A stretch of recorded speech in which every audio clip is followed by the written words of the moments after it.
여러분 안녕하세요. 소개받은 이소영입니다. 창동 레지던시 입주작가 3명이 같이 이제 준비한 움직이지 않고 여행하기라는 전시 안에 이제 제가 이번에 새로 이제 선보이는 그런 작품이 있어서 그 내용에 대해서 배경과 뭐 이런 작업 과정 같은 것들을 좀 설명을 해드리도록 하겠습니다. 저희 전시 제목 움직이지 않고 여행하기는 같이 참여하는 작가 중에 정소영 작가님 계시는데 그분이 과거에 하셨던 프로젝트 제목을 빌려온 것으로 알고 있어요. 이 내용이 저한테도 이제 굉장히 여러 가지 생각을 하게 하는 그런 화두였었어요.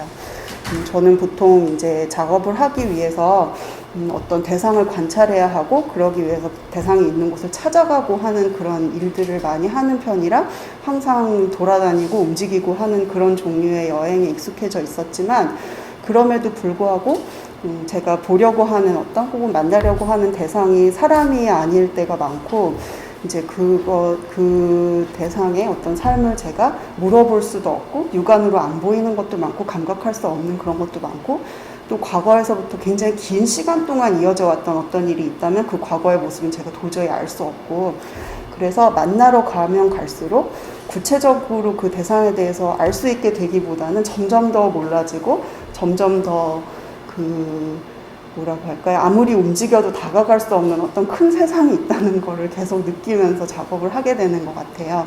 그래서 이제 그런 의미에서 이제 이 제목이 저한테 굉장히 뜻깊게 다가왔습니다. 그래서 여러분들도 오늘 제가 보여드리는 이 내용을 이제 참관하기 위해서 굉장히 먼 길을 더운데 이렇게 오셨을 텐데 여기 앉아가지고 아마 한 번도 가보시지 않았거나 가보기 어려운 곳으로 이제 조금 제가 한번 모시고 가볼게요. 지금 제가 보여드리는 거는 여기 제가 이제 지금 서울에 거주하고 있는데 저희 집에서 차를 타고 안 막히면 차를 타고 한 4시간 정도 가면 있는 어떤 도시에서 주워온 거예요. 그래서 그 도시는 예전에 화석연료를 많이 채굴하던 이제 그런 지역이고 지금은 이제 다 폐광이 되었지만 그러면서 굉장히 오래전 지구 안에 살았던 생물들의 어떤 흔적들 이런 것들이 많이 남아있는 그런 동네고 또 제가 이제 지금 저희 가족이 그 동네에서 태어났어요. 그래가지고 저한테 어느 날 내가 우리 고향에 놀러 가고 싶은데 거기에 가면 내가 국민학교 다닐 때 산에 돌아다니면서 발로 이렇게 돌을 걷어차면 거기서 막 삼엽충이 나왔다는 거예요. 그래서 우리 그걸 보러 가자 이래서 제 가족이 살던 그 동네 뒷산을 같이 올라갔는데 한 200m 정도 되는 낮은 산 꼭대기에 올라가니까 지금 보여드리는 저런 물건들이 그냥 널려 있었어요. 주워오면 되는. 그리고 뭐 이렇게 지층들이 막 있는데 그거를 손으로 툭툭툭 이렇게 뭐 조금만 치면은 그게 켜켜이 서랍처럼 빠질 정도로 금방금방 이렇게 느슨하게 빠져나오는데 그걸 이렇게 꺼내면은 지금 보시는 것 같은 그런 것들이 같이 딸려 나오는 거예요. 그래서 이제 나중에 저도 정확하게 뭐 이제 이런 고생물학은 잘 모르지만, 그 안에 있는 생물들 중에 이제 물론 깨진 조각들이지만 대부분은 삼엽충이에요. 그리고 그 안에 조개도 하나 있고 또 해조류도 하나 있어요. 그래서 그 생물들이 5억 년 전에 그 지역에 살던 생물들의 흔적이라는 것을 알게 됐고 5억 년 전 그 지역은 바닷속에 있었고 적도에 있었대요. 그러니까 판이 이동하면서 지금 이제 이 위치까지 오게 되었었는데 우리가 지금 이 발 딛고 서 있는 이 땅에서 불과 4시간만 차 타면 가면 갈 수 있는 어떤 곳에 저런 생물들이 살았던 어떤 환경이 있다는 것을 현대에 우리가 가서 저런 흔적들로 경험할 수 있다는 게 저한테는 굉장히 큰 어떤 충격이었었어요. 그래서 이제 우리가 지금 주변의 어떤 도시 환경에 대해서 생각하고 도시의 모습에 대해서 생각하고 또 이런 모습이 왜 만들어지게 됐을까 어떤 모습이어야지 더 바람직할까 뭐 여러 가지 이제 생각들을 많이 하게 되는 요즘에 이 지역이 항상 똑같은 모습이었던 적이 한 번도 없고 정말 저렇게 극적으로 다른 어떤 여러 영겁의 시간을 거치면서 이 땅이 지금 우리가 보는 이 모습으로 이렇게 한시적으로 우리 곁에 지금 제시되고 있다는 이제 그런 것들을 제가 저 물건을 보면서 좀 깨닫게 된 것 같아요. 그러고 제가 사진을 하나 보여드려 볼게요. 책에 들어있는 사진 중에 하나예요. 책 제목은 산림 녹화 성공 기적의 나라 한국이라는 제목이고 그러고 임업신문 한국 임업신문에서 발행을 한 어떤 기념 도서 같은 거예요. 그래서 이제 제목에서도 아시다시피 이게 어떤 특정한 국가 정책이 성공하였다는 것을 보여주기 위한 그런 목적으로 만들어진 책이기 때문에 여러분들이 그 부분은 감안하고선 이걸 살펴보셔야 되겠지만, 이 책이 저한테 흥미로웠던 이유는 1940년대에서 70년대 사이 우리나라 그 도시와 또 시골의 어떤 삶의 모습 같은 것들이 되게 많이 사진이 실려 있어서 저한테는 되게 흥미롭거든요. 여기 이게 빨간불이, 여기가 혹시 여기 뭔지 아시겠어요? 요 산 알아보시겠는 분? 요거 백운대 인수봉, 요 북한산이에요. 그러고 불이 나왔다 안 나왔다 하나? 여기가 도봉산, 여기가 북한산. 그래서 첩첩이 앞에 있는 산들이 지금 지형도 많이 변하고, 제가 지도랑 막 비교를 해봤는데 정확히 어딘지 잘 모르겠어요. 그런데 아마 제가 생각하기에 요 골짜기 요 기슭으로 들어가서 요 언덕 뒤에서 숨어서 안 보이는 여기에 지금 우리가 앉아있는 창동이 있을 것 같아요. 이게 불과 60년 전 서울의 모습이 이랬다는 게 참 특이하죠. 그래서 보시면 지금은 우리 건물들도 빽빽하게 이렇게 있고, 또 사실은 이때보다 훨씬 더 많은 식물들이 도시에 살고 있는 것 같아요. 이 밭에 보면은 별로 식물이 안 나와 있는 걸 보면 이제 그 경작해서 얼마 안 돼가지고 초봄인 것 같은데, 그걸 감안하고 보더라도 굉장히 식물이 적어 보이죠, 이 환경 안에.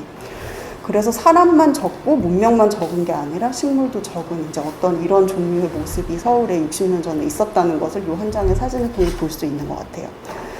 물론 이 사진 속에는 식물이 많거나 풍요롭거나 이제 그런 어떤 환경도 분명히 있었을 텐데, 그것은 보여지지 않아서 마치 이 서울이 전체가 다 헐벗은 것처럼, 그렇죠?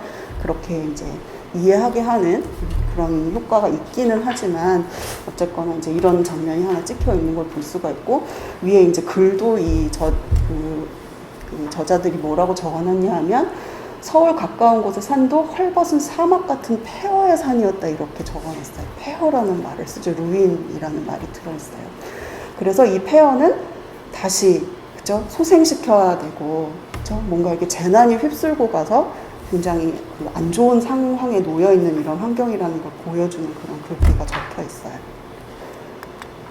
자, 이거는 2018년에 사이판에 태풍이 강타하면서 기억하시는 분들 있을지 모르겠어요. 이때 JTBC 뉴스에서 이제 이런 클립을 막 내보내면서 여기 보면 7분 32초라고 되어 있는 저 지점에 기자가 뭐라고 말하냐 하면, 커다란 나무들이 뿌리채 뽑혀서 쓰러지고 있습니다, 이런 말이 나와요.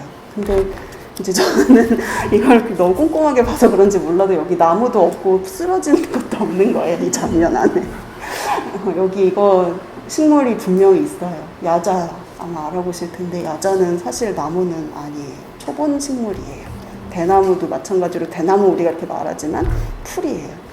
나이테도 없고 또 생장하는 방식도 다르고, 그래서 이제 생물학 안에서는 이제 일단은 나무가 아닌데도 쓰러지지도 않았는데, 이런 뭔가 이렇게 굉장히 위험천만하고 재난인 것 같은 어떤 상황이 보여질 때 식물이 뿌리채 뽑혀나간다는 그 말을 함으로써 이 상황이 훨씬 더 재앙 같은 그런 느낌이 들게, 극적인 효과가 나게끔 하는 그런 장면에 이제 이런 그림이 들어있었고, 이 그림도 보시면 휴양지석 재난영화 같은 공포감이 이렇게 적혀있죠.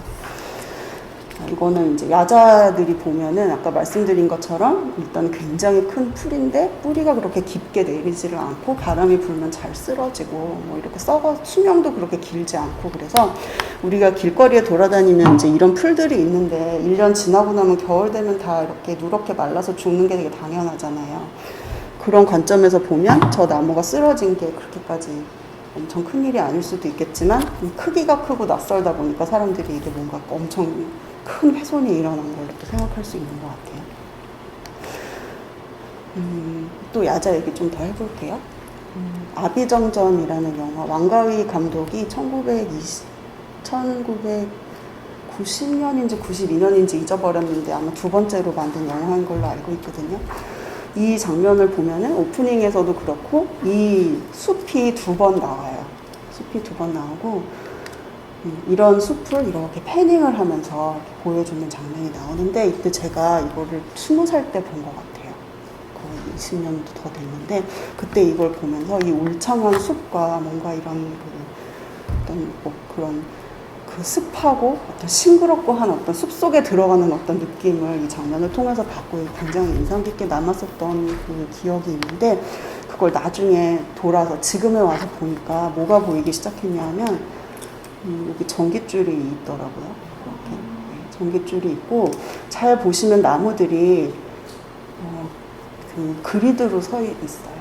그렇죠? 그래서 이게 그냥 막 발생한 숲이라기보다는 사람들이 줄지어서 심었을 것 같다는 생각을 이제 와서 하게 됐어요.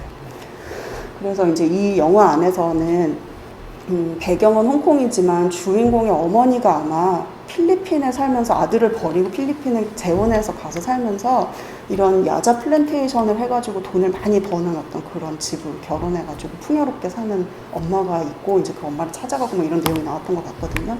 그래서 나중에 생각해 보니까 이거는 어떤 정글의 뭐 그런 야생을 보여주는 그런 장면이라기보다는 어떻게 보면 우리로 치면 논을 보여준 것 같은, 그렇죠? 쌀 심어놓은 논을 보여준 것 같은 그런 장면인데 녹색이고 크고 막 잎이 우거지고 하다 보니까 이게 뭔가 좀 다른 어떤 원시적인 느낌을 제가 받았던 것 같아요. 그렇죠?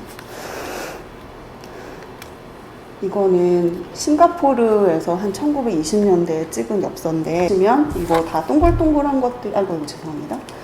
동글동글한 여기 있는 머리 같은 것들이 전부 다 야자가 코코넛을 수확하기 위해서 심은 야자 플란테이션의 모습이고요. 또 이렇게 보면은 아마 이 사람은 노동자인 것 같아요. 저 노동자가 코코넛을 다 딴 다음에 이제 그 더미 위에 앉아가지고 이렇게 있는 모습. 위에 코코넛 플란테이션 싱가포르 이렇게 써 있어요. 예, 제가 2개만 갖고 왔구나. 네. 그러고 이제 이런 장면들을 보면 조금 아까 그 아비정전 영화의 한 장면에 나왔던 그런 곳들이 어떤 환경에서 만들어진 곳이었을지를 대충 상상할 수 있게 되는 것 같아요. 제가 2018년, 19년 그 겨울에 싱가포르에 3달 동안 가서 공부를 하고 온 적이 있는데 그때 갔을 때는 이미 싱가포르에는 플랜테이션이 없었어요.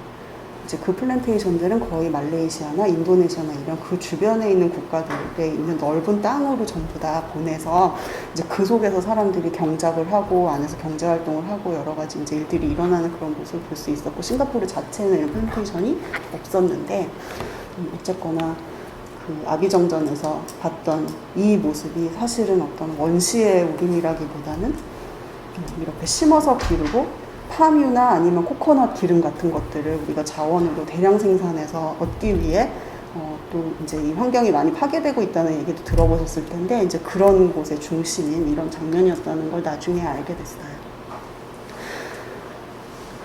아이고, 그러고 또 야자가 있는데 아까 제가 이게 그 첫인상으로 받았던 것 같은 그 싱그러운 어떤 원시의 자연을 보여주는 것 같은 그 야자의 이미지가 있잖아요. 그래서 이거는 여기 보면 게이조 경성이에요. 경성의 1940년대 정도에 조선호텔이 지금도 있잖아요. 그 자리에 있으면서 로비에다가 썬룸을 설치해가지고 그 안에 야자나 열대식물 같은 것들을 공수해와서 이렇게 꾸며놨었대요. 그래서 이제 여기에 뭐 이렇게 좀 인터넷 같은 데 찾아보시면 모용가 최승희가 여기 앉아서 커피 마시고 있는 사진도 있고 그렇거든요.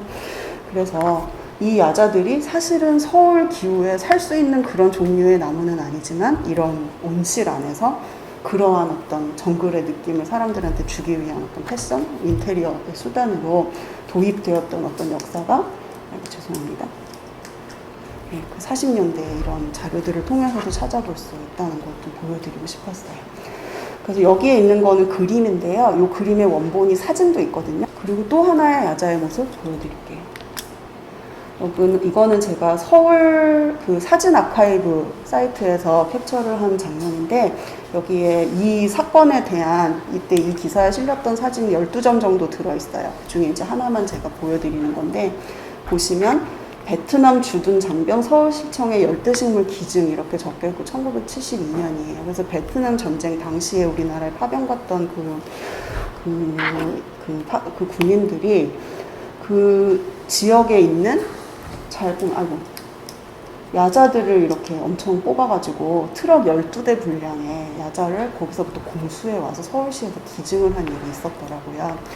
그래서 이제 이 72년도면은 조금 아까 그 황폐하게 이렇게 헐벗은 것 같은 서울의 모습 보여드렸었는데, 전국적으로 이제 그렇게 나무 같은 게 별로 없었던, 많이 이제 그 황폐화되었던 그 국토를 복원한다는 의미로, 거기 식물을 다시 심고 숲을 만들고 하는 그런 일들을 이 당시에 이 정권에서 적극적으로 하면서 이제 야자나무 같은 것들도 새로운 종이죠. 외국에서 들어온 이 외래종들을 막 대거 들여와서 이걸 서울에다 막 가로수로 심었던 거예요. 기증을 받아가지고. 근데 아마 여러분들도 예상하실 수 있겠지만 이 나무들이 얼음이 얼고 눈이 내리는 그런 기후에 살 수 있는 나무가 아니다 보니까 아마 대부분들은 그 해를 넘기지 못하고 죽었다는 것 같고요. 그러고 요때 기증해가지고 가져왔던 나무 중에 지금 살아있는 게 있어요. 어디에 있냐면 어린이대공원 식물원 안에 가면은 있어요. 그래서 아마 그때 가로수를 심었는지 아니면 이때 그 정권 안에서 어린이날을 만들고 어린이대공원을 만들고 이렇게 하면서 동물원, 식물원을 조성을 했었거든요. 비슷한 시기에. 아마 그때 요 나무 중에 몇 개를 가져다가 그 식물원에다가 소장을 했던 것 같고, 그래서 그 나무가 엄청 늙었는데 그 온실 안에서 키가 엄청 커져가지고 제가 한 2년 전에 보러 갔었는데 거의 온실 천정을 뚫고 나갈 기세로 이렇게 다 그 잎들이 이렇게 그 온실 안에 다 구겨진 채로 이렇게 아주 늙은 나무가 이렇게 서 있고, 또 그 표지판에 보면 이제 이때 왔던 기증받은 나무라는 게 적혀 있더라고요. 그래서 이제 이런 모습들을 제가 보면서 만약에 잠깐만요. 네.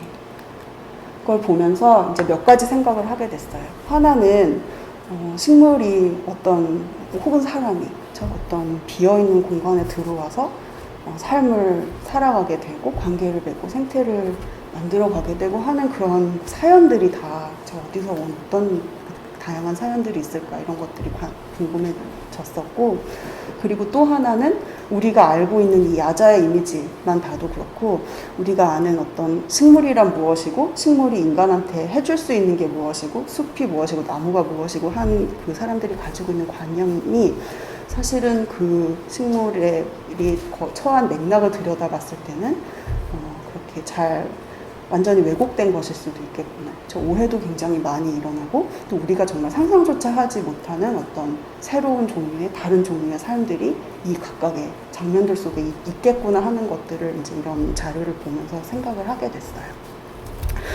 그래서 제가 아마 여기 또 전공하시는 분들도 많아서 존 버거라는 미술 이론가 많이 들어보셨을 텐데, 이 사람이 쓴 본다는 것의 의미라는 편집서가 있거든요. 이 안에 들어있는 어떤 글 구절을 잠깐 읽어드릴게요.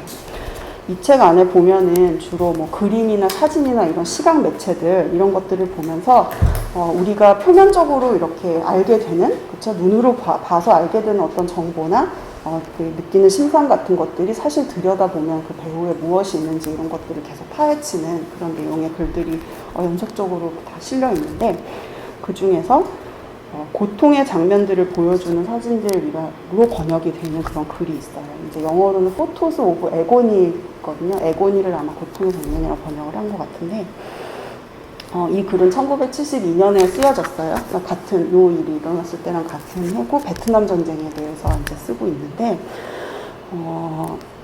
여기에 오늘 아침 신문에는 큰 제목의 베트남 관련 기사는 실리지 않았다, 이렇게 글이 시작해요. 그래서 맨날 이 전쟁이 일어나고 나면은 헤드라인에 뭐 전쟁에서 무슨 일이 일어났고 누가 죽었고 뭐 누가 암살당했고 이런 내용이 막 이렇게 오지만, 또 어떤 날은 잠잠하게 전쟁 기사가 안 실린 날도 있었다는 그런 식의 이제 문장으로 시작을 하는데, 그러면서 한 장면을 묘사해요. 오늘 신문에는 베트남 관련된 뉴스 사진은 실려있지 않다. 하지만 오늘 아침 보도와 함께 실릴 수도 있었을 만한 사진이 있는데, 그게 도대체 어떤 종류의 사진이냐 하면은 1968년 후이라는 이제 그 도시 이름이에요. 그래서 도널드 맥컬린이 촬영한 그런 종류의 사진들을 예로 들 수 있다, 이렇게 말을 해요. 그래서 그 도널드 맥컬린은 종군 기자, 사진 기자였고, 그다음에 베트남이나 이런 동남아시아에서 일어나는 여러 전쟁 장면들을 사람들이 죽고 뭐 이렇게 그런 장면들을 많이 촬영을 해서 나중에 사진집으로도 내고 했는데 이 사람이 1972년에 파괴산업 디스트럭션 비즈니스라는 제목의 사진집을 내거든요. 그래서 이제 그 요즈는 이제 그런 뭔가 이렇게 전쟁이 일어나거나 재난이 닥치거나 무슨 질병이 돌거나 해서 굉장히 많은 사람들이 피해를 입거나 죽고 나면 그걸 복구하고 재건하기 위해서 산업이 돌아간다. 사실은 이런 전쟁들이 어떤 이념 싸움이라기보다는 이제 어떤 비즈니스라는 그런 어떤 관점에서 사진집을 낸 게 있어요. 그래서 이제 1972년 런던에서 간행한 도널드 맥컬린의 파괴산업을 볼 거라고 적혀 있고요. 자, 여기서부터 이제 묘사가 나와요. 이 사진은 노인이 어린아이를 안은 채 쪼그리고 앉아 있는데 두 사람 모두 흑백 사진에서는 검게 나타나는 피를 철철 흘리고 있는 장면을 보여주고 있다. 근데 이 글이 굉장히 짧은 글인데 보시다시피 이미지가 안 실려 있어요. 이 책에 있는 어떤 다른 글들에는 이미지 자료가 들어있는 것들도 있거든요. 근데 이거는 의도적으로 이 저자가 사진을 안 보여줘요. 상상하게 만들려고. 그래서 이렇게 전쟁과 관련된 장면을 찍은 사진에서 나타날 수 있는 모순된 사실들은 이제 분명해진다. 일반적으로 이런 사진들이 가지고 있는 목적은 관심을 불러일으키기 위한 것이라고 여겨지고 있다. 그래서 사실 이런 사진을 누군가 이렇게 피를 흘리면서 죽어가고 있는 전쟁 속에 이런 모습을 보면 사람들이 보통 보는 사람은 죄책감을 느끼게 되고 지갑을 열고 기부를 한다거나 하는 방식으로 이 문제를 해결하지 그 사람이 실제로 처해 있는 정치적인 혹은 그 어떤 그 신체적인 그 고통 뭐 이런 것들은 사실 그 사진 안에서는 완전히 지워져 버리게 된다고 이제 그런 얘기를 하고 있어요.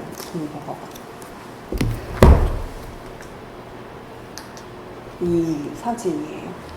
노인이 아이를 안고 피를 검게 보이는 피를 흘리고 있는 이 사진인데 그래서 이제 그 존 버거가 이런 전쟁 혹은 어떤 재난, 재앙 이런 것에서 보여지는 이런 극적인 사진들을 대중한테 유통을 할 때 노리는 바가 무엇인지에 대해서 이렇게 비평을 하는데 이제 이걸 보면서 저는 아까 그 사이판에서 태풍이 막 불면서 나무가 흔들리고 있는 나무가 아니라고 아까 제가 말씀드렸는데 나무가 식물이 흔들리고 있는 그 사진이 어떻게 보면 21세기 오늘날 더 이상 피를 신문에 실지 않게 된 이런 시각 환경 안에서 이걸 대체하는 그런 재난의 이미지가 아닐까 하는 생각을 하게 됐어요. 그래서 그 속에서 많은 식물들이 등장을 하더라고요. 혹은 뭐 이제 인류세 이렇게 얘기를 하면서 뭐 빙하가 녹고 쓰레기 더미가 쌓여 있고 뭐 플라스틱 빨대가 어떤 동물의 콧구멍을 꽂히고 하는 그런 이미지들이 어떻게 보면 베트남 당시에 그런 산업이 돌아가게 만들기 위해서 원동력으로 사용됐던 이런 이미지들을 대체하는 21세기 버전의 이런 이미지가 아닐까 하는 생각을 하게 됐어요. 그래서 이제 아까 보여드렸던 그 책으로 돌아가면은 이제 황폐된 국토의 실상. 무슨 사막 같죠? 화성인 것 같기도 해요. 어떻게 보면. 한적한 산촌 마을도 민둥산이 되었고. 이거 뭐 거의 듄의 한 장면 같이 이렇게 찍어놨는데, 제가 생각하기에 이런 땅도 있었겠지만 식물이 자라고 있는 땅도 아마 있었을 거라고 생각을 해요. 우리나라 국토 전체가 이렇지는 않았겠지만 그래도 정말 많은 부분이 이랬을 것이고 그래서 사실 이런 땅이 지금 우리가 알고 있는 산과 숲으로 혹은 도심 안의 녹지들로 그 60년 만에 그렇게 만들어졌다는 건 정말 기적적인 측면이 있는 것 같다고 생각하거든요. 근데 그런 것들이 생겨나려면 우리가 보통 이제 생각하기에 과거에는 자연이 엄청 풍성했는데 현대인이 이렇게 산업 뭐 이런 자본 이런 것들을 가지고 들어오면서 풍요로웠던 자연이 훼손되었을 거라고 보통 생각하지만 이 사례를 보면은 오히려 이렇게 되어 있었던 곳을 사람이 들어가가지고 어떻게 보면 다시 재건하는 그렇죠? 그런 혹은 아예 애초에 처음부터 없었던 녹지를 새로 만들어내는 그런 일들도 사실은 거꾸로 발생할 수 있다는 것도 생각하게 되고요. 아까 들어왔던 이 사진인데 그래서 이제 이 사진을 봤을 때 아마 두 가지의 어떤 측면이 있는 것 같아요. 하나는 우리가 항상 생태적인 교란 혹은 파괴를 사람이 일으킨다고 생각하지만 사실은 그 관계 안에서 어떤 생물이 굉장히 많이 번식하거나 다양해지거나 많아지는 게 꼭 긍정적이라고만 볼 수 없지만 그걸 사람이 해낼 수 있다는 거. 그래서 보통 우리가 숲이 막 울창해지고 식물이 많이 자라면 좋은 환경이 되었다고 생각하잖아요. 근데 그게 정말로 좋은 환경인지 아닌지에 대해서도 생각해 봐야 되지만 그런 것들을 사람의 손으로 사람의 그 힘으로 그렇게 만들어낼 수 있다는 점, 그리고 사람이 그 직접 관리를 해서 통제해서 그렇게 푸르게 만들 수는 없더라도 몇 가지 그런 환경을 조성을 해놓으면 특정한 나무를 심어놓고 특정한 어떤 뭐 이렇게 비료를 주고 하면 그 속에서 자생력을 가지고 발생하는 수많은 종류의 생물들이 또 폭발적으로 늘어날 수 있다는 좀 이제 그런 점들에 대해서도 생각을 하게 됐어요. 그래서 이제 이랬던 그 60년 전에 서울의 모습을 이제 생각하고 그 다음에 이제 제가 다시 제 눈앞에 있는 21세기의 서울의 길거리로 나갔을 때 이제 눈에 띄게 되었던 게 잠깐만요. 요 차모동나무예요. 맨 처음에 봤던 게. 근데 이제 그 얘기를 하기 전에 잠깐 슬라이드를 앞으로 돌려서 피럴이라는 말에 대해서 말씀드릴게요. 왜냐하면 이제 제 프로젝트의 제목이 피럴 인 서울 혹은 이제 서울에 풀려나다로 제가 번역을 한 이제 그 제목이기 때문에 그 말을 어디서 가지고 왔는지를 말씀드리고 싶은데, 사실 피럴이라는 제목의 되게 유명한 책을 조르지 몽비오라는 언론인이 전 환경 문제에 대해서 이제 이렇게 쓴 어떤 책이 있었고 이게 베스트셀러였었다고 알고 있는데, 이 책에서 따가지고 온 말은 아니에요. 이제 피럴이라는 말은 사실 제가 처음에 그 말을 알게 됐던 거는 훨씬 더 옛날에 길고양이를 보면서 알게 되었었는데, 이제 제가 예전에 공부했던 미국에서는 길고양이들을 피럴캣이라고 불렀었어요. 그렇죠? 왜냐하면 보통 사람들이 이제 길들여가지고 집에서 키우는 그런 고양이도 있지만 또 그 고양이들이 밖으로 나가서 돌아다니기도 하고 서로 이제 친구를 만나거나 번식을 하기도 하고 뭐 옆 동네에 있는 호수까지 갔다 오기도 하고, 그리고 아예 주인이 없이 혼자 사는 고양이도 있고 한 그 경계가 제가 살았던 그 동네에서 굉장히 느슨했었어요. 그래서 완전 집에서만 한 번도 태어나서 밖에 나가본 적이 없이 이렇게 가두어서 키우는 고양이는 별로 없고 피럴한 특성을 고양이들이 대체로 가지고 있는 그런 데서 저는 살았었거든요. 그래서 이제 저 말이 어떻게 보면은 피럴이 명사일 수도 있고 형용사도 되는데 기본적으로는 사람이 어떤 길들여서 같이 가두어서 문명 안에 살고 있는 상태가 전제가 돼야 되는 말이기는 한 것 같아요. 그렇죠? 그래서 우리가 원하는 방식으로 길들여서 가두어서 혹은 뭐 이렇게 같이 이렇게 더불어서 살고 있는데 거기서 빠져나가서 나름의 우리가 통제할 수 없거나 예측할 수 없는 상태의 어떤 삶을 새로 가지게 되는 어떤 그 대상들을 피럴이라고 얘기를 했었고, 어쩌면 뭐 집에서 이렇게 요조숙녀를 잘 키우고 싶은데 뭐 밖에 나가가지고 뭐 말괄량이처럼 하고 돌아다니는 뭐 이렇게 딸내미가 있다 그러면 피럴하다고 표현한다든지 이제 이런 그 표현들도 있었기 때문에 이제 그런 데서 저는 피럴이라는 말을 처음 접했고, 그다음에 이제 조지 몽비오는 아마 이 책에서 그 사람 문명 안에서 길들이고 재배하고 뭐 이렇게 경작하고 했던 혹은 이제 같이 그 사람이 살게 되면서 이렇게 멸종을 하거나 그렇죠? 이제 그랬던 사람의 영향력 안에서 이렇게 변형되었던 어떤 생명의 삶이 나중에 사람이 노력을 해서이든 아니면 자발적이든 또 이렇게 다시 다른 방식으로 살아나는 어떤 모습을 설명하기 위해서 이제 저 단어를 가지고서 제목을 붙였던 것 같은데, 그럼에도 불구하고 이 사람이 쓴 책 대부분의 내용은 필요하다는 말에 집중되어 있다기보다는 저기 보면 리와일딩이라고 적혀 있는데 저걸 우리나라 말로 아마 재야생화로도 번역을 하는 것 같아요. 리와일딩에 대한 내용이 대부분 많았었던 것 같습니다. 그래서 어떤 상황을 새롭게 와일드로 만들려면, 즉 야생이라는 것이 있는데 그걸 다시 야생으로 만들려면 일단 야생이 전제가 되어 있어야 되고요. 야생이라는 어떤 상태가.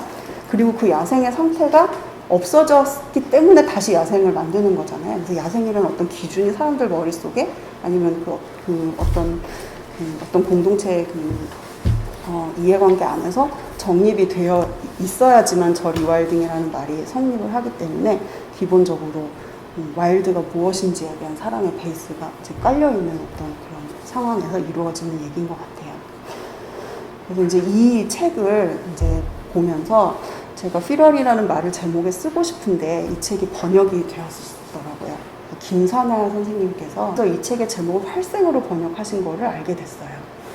그래서 이제 활생하면은 제가 알고 있었던 활생의 그 의미 중에는 활생균이라고 해서 이제 우리 몸에 들어왔을 때 박테리아들 중에서 몸에 해로운 게 아니라 몸을 더 유익하게 만든 유산균 같은 그런 걸 활생균이라고 하는 그 말만 들어본 적이 있었는데, 이제 여기서 활생이라는 단어를 쓰셨기 때문에 무슨 어떤 맥락일까 이제 책을 보는데 다행히도 맨 앞에 활생을 어떤 계기로 이렇게 번역하게 됐는지에 대해서 해설을 해주셨어요. 그런데 이 내용을 읽어보니까 피러를 번역한 게 활생이 아니라 리와일딩을 활생으로 번역을 하셨더라고요. 그리고 이제 이 얘기를 여기 보면 2011년 개관한 문화공과 순도에서 주최한 어떤 행사의 제목으로 활생을 사용하면서 약간은 좀 불교적인 의미도 있고, 또 이게 어떤 특정한, 여기 보시면 어떤 과거에 어떤 특정 시기나 특정 생태를 기준으로 정해놓고 반드시 이렇게 복귀되어야 한다는 그런 의미에서의 리와일딩이 아니라 자연이 알아서 제 갈 길을 찾을 수 있도록 허락하고 도와주고 지켜본다는 의미에서 활생으로 리와일딩을 번역을 하겠다고 이렇게 말씀을 하셨어요. 그래서 리와일딩을 재야생화라고 번역하기보다는 활생으로 번역하셨던 거고, 피럴은 번역을 안 하셨더라고요. 그래서 이제 그걸 이제 여기서 제가 알게 됐는데, 그러면서 이제 제가 작품 제목에서 풀려나다라는 표현을 쓰게 된 이유가, 어쨌거나 피럴 하려면 처음부터 자유로운 상태였다기보다는 우리가 가지고 있는 이 인간의 삶 안에 종속되었었다는 게 전제를 할 수밖에 없고, 거기서 우리가 풀어준다기보다는 그냥 가만히 있었는데 스스로 풀려나서 뭔가 다르게 살아가는 이제 그런 상태를, 그런 피럴을 그렇게 번역을 해보면 어떨까 하는 생각에 이제 그렇게 번역을 하게 되었습니다. 그래서 제가 소개하게 되는 이제 두 가지 종류의 식물들이 이제 있는데, 그것들이 다 어떻게 보면 피럴한 삶의 형태의 그 사례가 될 수 있다고 생각을 했어요. 그래서 아까 말씀드렸던 것처럼 이런 종류의 60년 전 서울 모습에서 다시 21세기로 이제 정신을 차리고 돌아와 보니 이런 모습들이 보이더라고요.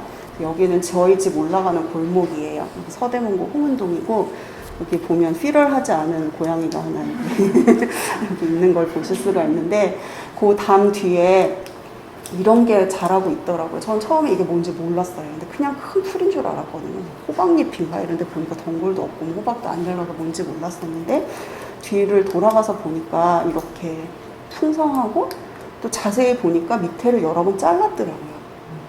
그래서 나오면 자르고 나오면 자르고, 이게 이 집에 사는 이 사람한테 이게 되게 귀찮은 식물이었었나 보다. 근데 어떻게 이게 이렇게 자르는데 계속 나오지? 하면서 이제 알게 된 게 이게 오동나무라는 걸 알게 됐어요. 그래서 보시면은 이제 나무들이 보통 씨앗이 종자가 떨어져가지고 발아해서 이제 자라게 되면 기둥이 하나가 나온다고 생각하면은 제일 이제 아마 합리적일 것 같아요. 콩나물도 보면 쭉 하나로 올라오는 것처럼. 근데 이거를, 나무를 이제 사람이 뭐 땔감을 목적으로 하든 뭐 아니면 뭐 자원으로 쓰려면 귀찮아서든 그 기둥을 잘라버리면 죽을 수도 있지만, 되게 많은 나무들이 다시 가지를 옆으로 격가지를 내서 또 살아나려고 올려오거든요. 그래서 이런 나무를, 이런 그 가지를 맹아지라고 불러요. 맹아는 발아하지 않는다는 뜻이에요. 그래서 이렇게 하려면 이 생물을 일단은 살려내는 게 중요하지, 뭐 번식을 하거나 이럴 여력이 없기 때문에 맹아지를 내보내고 나면 일단 잎을 엄청 크기를 키워가지고 광합성을 최대한 할 수 있게 엄청 넓은 면적의 잎을 내고, 그렇게 해서 이 나무가 어느 정도 힘을 가지고선 기둥을 세울 수 있을 때가 되면은 이제 그때부터 이 맹아지가 그 열매를, 꽃이 피고 열매를 맺을 수 있는 일반적인 가지를 또 내보내게 됩니다. 그래서 여러분들 이제 특히 그 제주도 곶자왈 같은 데 가면은 여러 나무들이 있는데, 그 기둥이 하나만 있는 게 아니라 정말 손가락 이렇게 벌린 것처럼 이 가지들이 여러 개가 올라온 그런 나무로 이루어져 있는 숲들을 꽤 많이 볼 수 있거든요.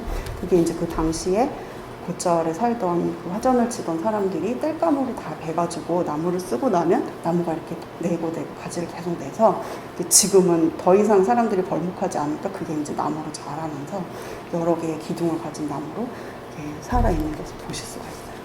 근데 그런 현상이 곶자왈에만 있는 게 아니라 우리 동네에도 이렇게 일어나고 있다는 걸 알게 되었습니다. 이거는 합정동에 있는 어떤 가정집이었는데, 여기 보시면은 요 계단 틈에서 나왔어요.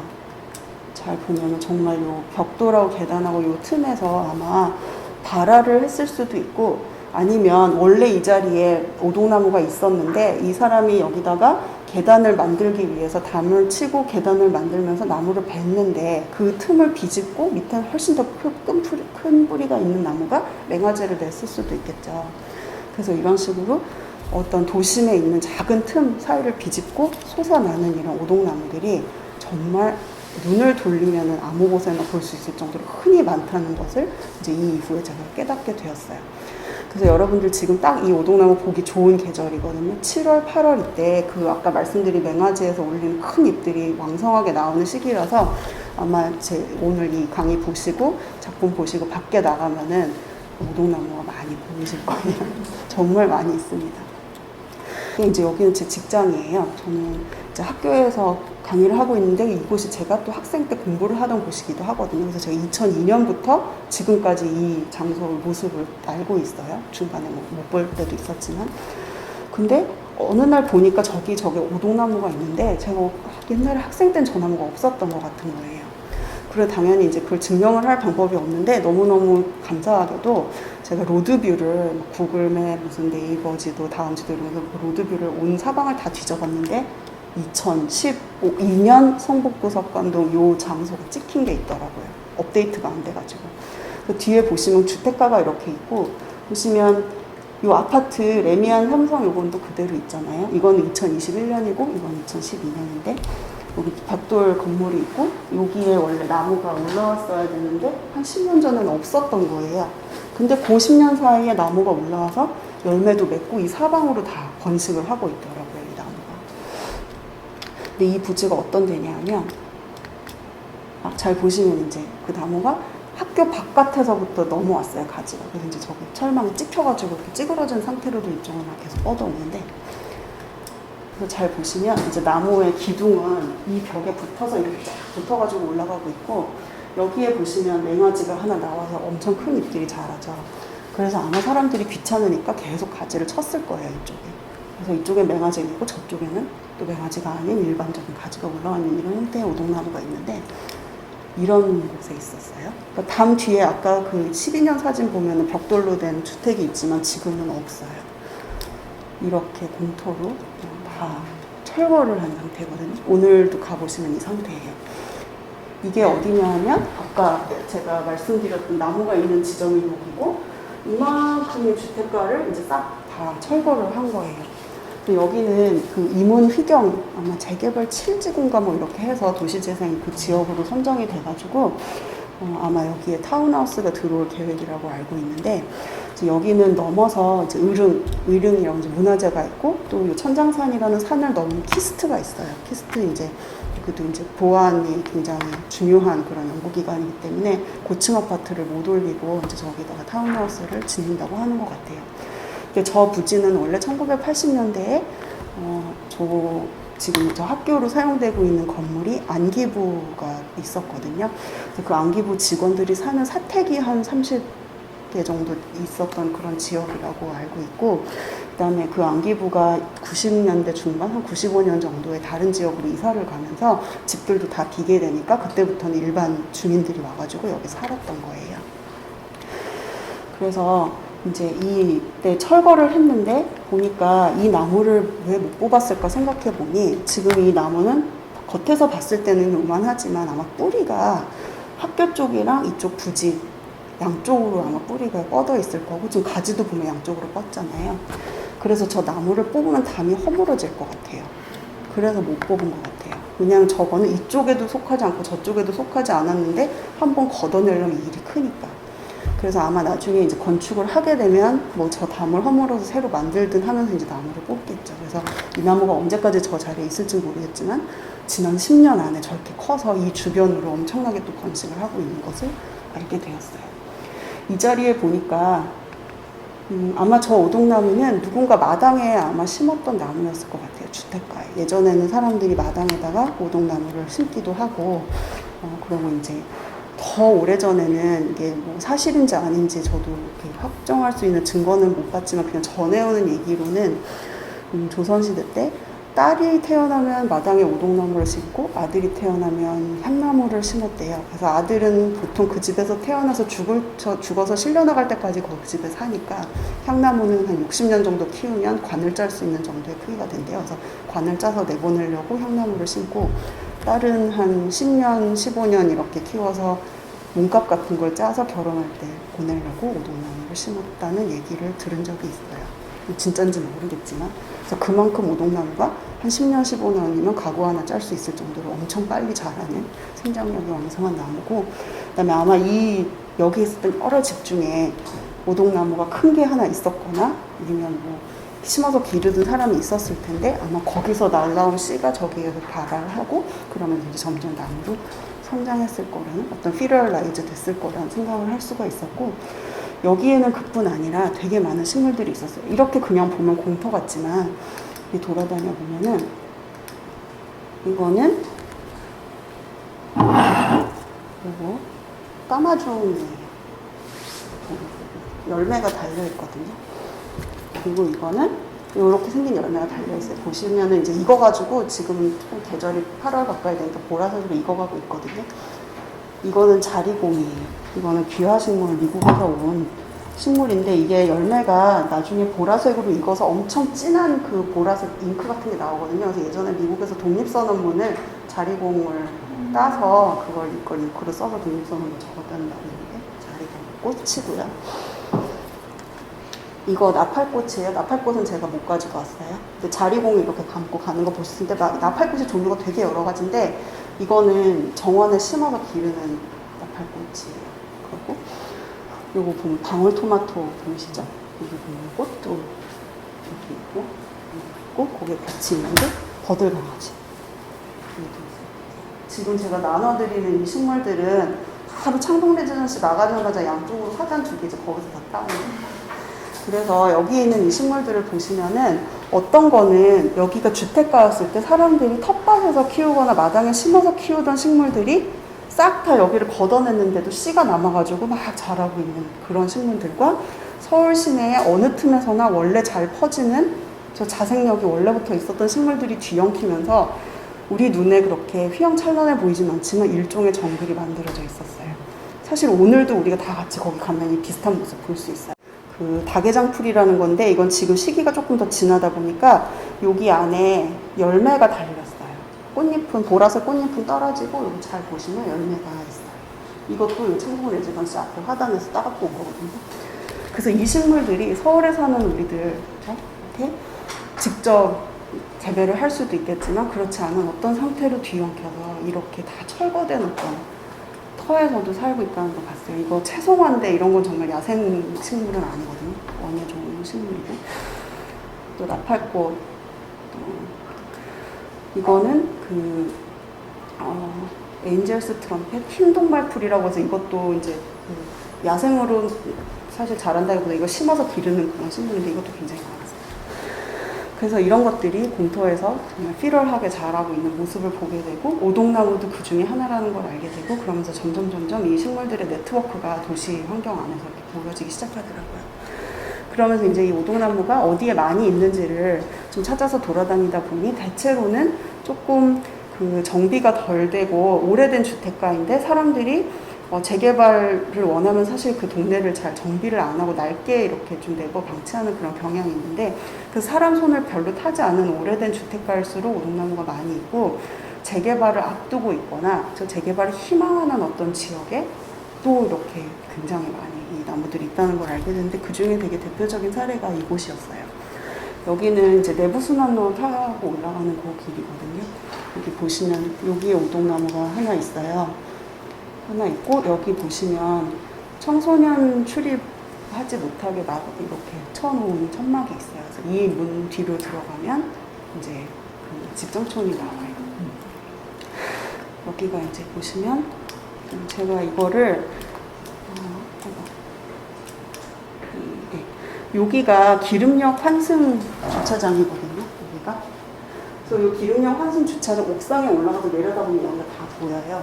우리가 보통 리아리 텍사스라고 많이 별칭을 부르는 그 지역인데 이제 이곳이 예전부터 계속 이제 도시 정비해서 이 지역을 없애고 좀 깨끗하게 만들고 그러니까 성북구에 이런 게 없어지게끔 만들고 싶어하는 그런 사람들이 계속 있었고 재개발 얘기가 계속 나오고 있었지만 수십 년째 이제 이루어지지 않은 어떤 지역이었던 거예요. 그래서 이 지역을 정비해야 되고 그렇죠? 어떻게 뭔가 우리가 원하는 다른 상태의 생태로 만들어야 된다는 어떤 욕구가 굉장히 강한 어떤 이 지역에 이렇게 눈만 돌리면 오동나무가 사방에 퍼져서 자라고 있더라고요.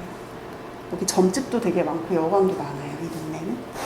여기도 보면 불쑥 이렇게 집에 나와 있고 저런 지붕에도 있고. 근데 이런 나무들이 이듬해 가보면 이 자리에 없을 때도 많아요. 말라 죽거나 뽑아버리거나 했는데 그 대신 그 옆에 다른 모습으로 또 이렇게 나와 있고. 그래서 나이가 많은 나무보다는 1년, 2년밖에 안 된 새싹 같은 나무들이 정말 온 사방에 퍼져 있는데, 이런데 막 물 지나가는 이런 하수 나오는 파이프, 에어컨 아마 물 빠지는 파이프 같은데 그런 데도 막 자라고 있고. 이렇게 심어서 기르는 저건 석류나무인데 그 옆에서도 저거 자라는 애도 있고 이제 이랬었어요. 정말 다양한 나무들이 있었는데, 그러면서 얘의 엄마를 찾았어요. 제가 엄마로 추정되는 이게, 여기 보시면 여기는 좀 오동나무인지 알아보긴 조금 어려운데 여기 나이가 되게 많은 한 20년 이상 됐을 것 같은 나무가 있고 정말 왕성하게 씨를 뿜어내고 있더라고요.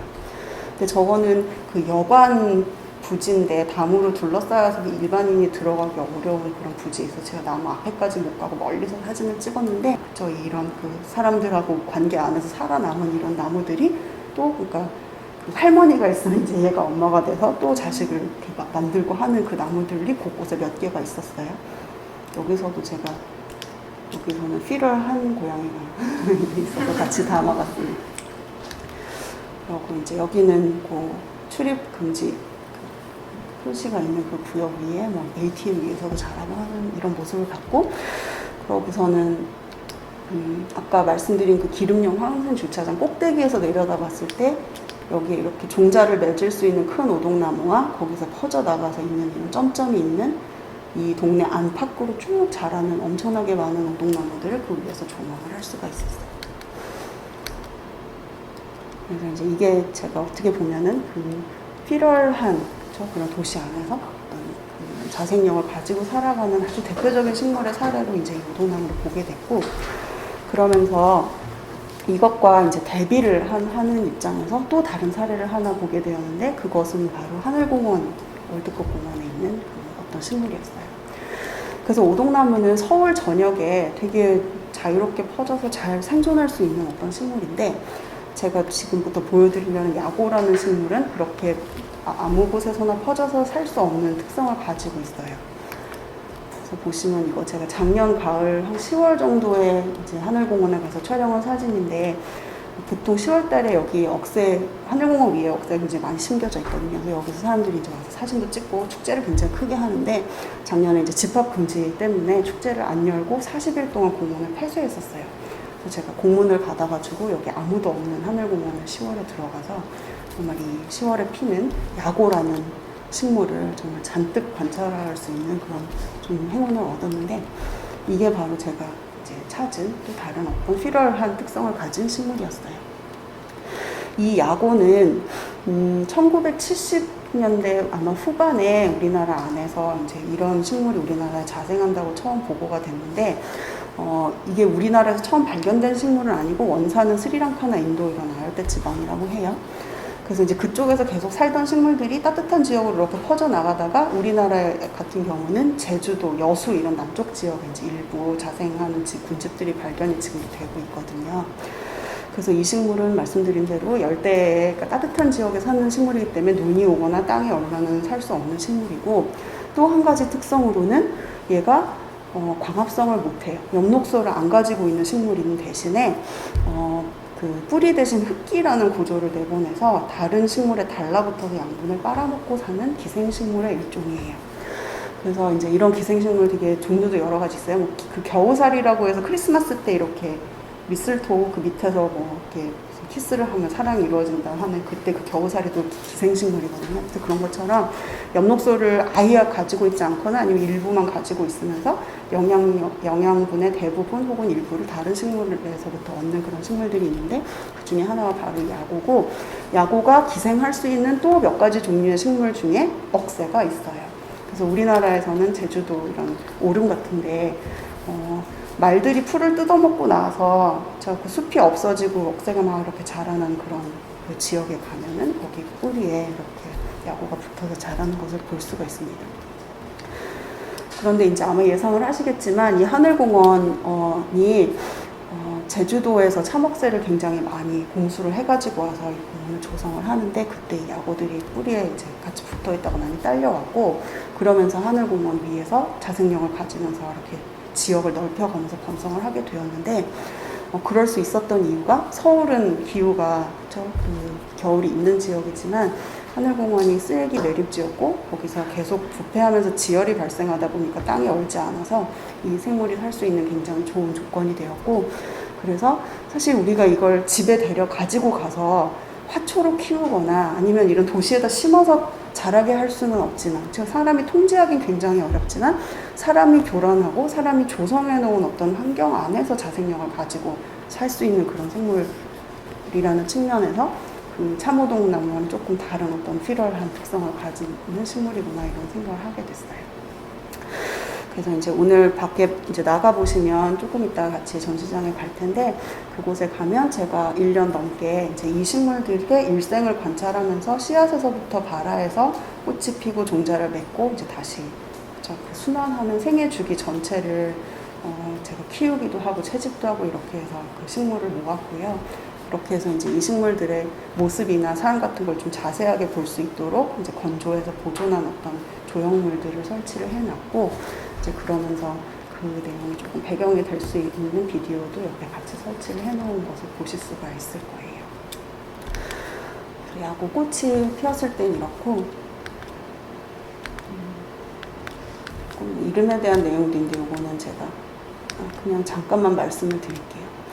야고의 그 한자가 여기 보시면 요 고자를 사용해. 야는 들판, 야생 이런 거 할 때 야자고 요거 요 고자는 줄풀이라는 식물이 있는데 습지에서 자라고 거기에서 달리는 그 쌀 같은 열매를 또 이렇게 식용하기도 하는 그런 식물이 있거든요.